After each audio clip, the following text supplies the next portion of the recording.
アルミン、俺は頭がめちゃくちゃになってしまった。始祖の力がもたらす影響には過去も未来もない。同時に存在する。Who is Eren Yeager? Is he a vengeful son? Is he a patriot? Is he a psychopath? Is he a lover? Or has he become, to quote Oppenheimer, the destroyer of worlds? Is the answer to all these questions simple? Definitely not. But I do think some people have completely missed the point of Eren's story, which I will be explaining in this video. Just to give some context, when I switched on my laptop to watch the final chapters of Attack on Titan, my initial thoughts were, how can they screw this up? This is all I heard from the manga readers, that they have destroyed Eren and everything crumbles, and that it has ruined Attack on Titan. With these thoughts in mind, I went into the final episode. I was lucky enough to avoid the spoilers, but it's hard to miss the negative buzz surrounding the final chapters. So, what was my reaction when I finished the anime? If I had to summarize it in one line, the ending absolutely blew me away. It was emotional and human and took huge risks that paid off brilliantly in my opinion. Let me just preface this video by saying these are just my opinions on what I thought, even though I think the people who don't like the ending, they just don't get it. I think they were expecting something they thought they knew, but they had it wrong all along. No, Eren Yeager is still one of my favorite characters in anime, and no, the ending did not ruin him or the anime. If anything, it just reaffirmed everything we knew about Eren. So now, let me dive deep into the many faces of Eren Yeager and why this ending was perfect. Before that, can you please hit that like and subscribe button? My channel just crossed 100 subs and I will be eternally grateful to you all for your support. 忘れたのか。何をしにここに来たのか。犬に食われた妹に報いるためだろう。復権派の仲間に、ダイナに、クルーガーに報いるため。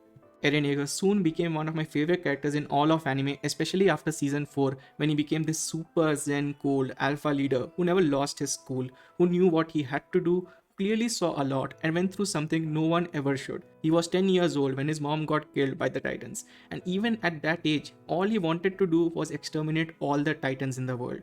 Again, I want to highlight that he's just 10. What were you doing when you were 10? In season 3, he was 15 when he touched Historia's hand and had that vision about the past, present, and future. Can you imagine how hard it must have been for someone that young to process that much? By the time season 4 rolls, we see a 4-year time jump. Eren is now 19. He seems to be more assured about everything and the role he has to play. But is he? Now, why am I bringing his age so much? One of my biggest pet peeves that I have in anime is when a 12-year-old kid has a mind of a 30-year-old man, and for me that is just insane. I do think anime can deliver storytelling that is so amazing and complex that no movie or TV show can come close to it. A great anime gives you the joy, the hits that movies or TV shows just don't. I'm talking about Hunter x Hunter, Monster, Full Metal Alchemist, and of course, Attack on Titan. But I think sometimes we expect our characters to behave a certain way by how they are presented to us. The point is that, on the surface, Eren Yeager looks like a menacing alpha male character who has the strength to do what is necessary for the people he loves. But we, as a fan community, take that strength for granted, when in fact, if tomorrow something were to happen, the first thing that would come to our mind would be our families, and to run away to safety, to spend time with our loved ones. Why is Eren any different? And why are we surprised when he is being so vulnerable and childish in front of his best friend? This scene is so beautiful, yet I was shocked to realize that this was one of the scenes that divided most people, when in fact this might be one of my favorite scenes of the entire episode. Just to give context, Eren uses his Titan powers to have a moment with Armin where he reveals that he wants Armin and his friends to become heroes by defeating him and earning the respect and recognition for being the people who brought down the rumbling, who stopped the rumbling, hence gaining some trust so that Paradis Island is no longer a target. This is similar to what happened to the Tiban family. Even though they could transform into Titans, the world respected the Tibans because they were said to have brought down the Titans. This is again a great piece of storytelling that just proved that Attack on Titan has been operating at a very high level. Armin then expressed that he hated Eren for playing with Mikasa's feelings, and Eren admitted that he did not want to die. He confesses his love for Mikasa. He never wants her to move on from him, even after he has died. Of course, no one has any right to force someone to think of a certain way, but this is the child in Eren coming out, and it is beautiful. I will make another video exploring the relationship between Mikasa and Eren and how Ymir's ending was bold and twisted, but why it all worked for me. Coming back to Eren. He tells Armin that it is too late and nothing can be done, especially with how the rumbling has already killed 80% of humanity outside the island. Armin was shocked and horrified by hearing all that, and he was especially taken aback by Eren's choice that this was the only way that Paradis would survive. Among the countless different scenarios, picking the rumbling and destroying almost all of humanity, Armin was puzzled how Eren could walk this path. but Eren tells him that everything was inevitable and that he felt that he was not able to change anything, that he was an idiot. Think of it like this. Imagine you have access to the past, present, and future.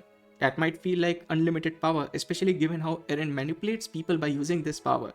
But imagine that no matter what you do in the past, the future remains the same, and the things you are trying to change is building to that future itself. The scene also reveals that Eren did try to change things, but it did not matter. Hanji still died, Sasha still died, and knowing how the outside world will never stop, the conflict in his mind to save his friends and the Eldians made him to keep moving forward. Notice how many times that line is uttered in Attack on Titan right from season 1 to keep moving forward. 俺は何も果たせず終わっちまう。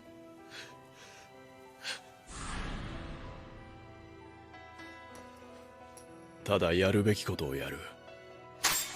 ただ進み続ける。それしかねえだろ。そうだ。やっぱり俺はお前と同じだ。私と共に。俺は進み続ける。I think the truth is that the rage inside Eren, coupled with the fact that Paradise Island was always doomed and that so much of everything was happening that Eren could not change, turned Eren into someone who just wanted to flatten the earth. People were shocked to see how Eren was in control when he manipulated his father. People loved that version of Eren, that strong alpha character. But the fact that people missed how Eren's dad and Zeke were being manipulated, it was almost like people wanted Eren to have control when in fact it is revealed that Eren himself was always vulnerable and he never wanted to grab a knife, he swears. And just when I thought this scene could not get any better, Armin shoulders some of the responsibility for all the lives lost. Remember, Armin has also killed a lot of people. He mentioned that he was the one who planted the idea of an ideal world, a utopia, in the mind of Eren at a very young age. Had Eren known that the entire world is the same with war and conflict, maybe he would have just accepted things. Or maybe not, because in this situation it was just an eventuality that all the Eldians would die. I bet even while you are watching this video, you are confused and conflicted by all these ideas. Well, Eren had to live with these thoughts since he was 10 years old. Isayama always had this ending planned, and I'm so glad that he did not change it. I'm glad that the manga backlash did not alter the fundamental ending.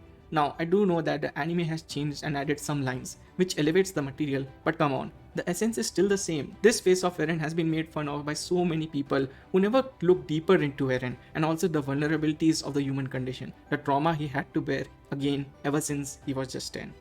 The scene ends in one of the most beautiful hugs in all of anime. Two characters embracing each other, promising to meet in hell for all the things they have done in a pool of blood. Eren Yeager has many faces. Some he created to manipulate others, some to manipulate himself. The idea of keep moving forward, knowing the horrific destination, his love for Mikasa, his love for his friends, knowing the only place he will end up is in hell. To say that this character has been ruined is ludicrous to me. The true face of Eren Yeager can be debated and should be debated. For me, Eren will always be a tragic character born with hatred towards the Titans, vengeful in his mission, maturing as a teenager, taking the toll of the world on his shoulders, and ultimately breaking down in the end, dying at the age of 19. He never went past his teens. Even after the initial backlash, most people who I follow adore this ending. They love it. And I'm so glad that I'm not alone in this. I'm not here to change your mind, but I do think many people have completely missed the point of who Eren always was. A video on Mikasa and Ymir is coming up, which is also a very divisive topic. Again, subscribe if you haven't, and many thanks for watching.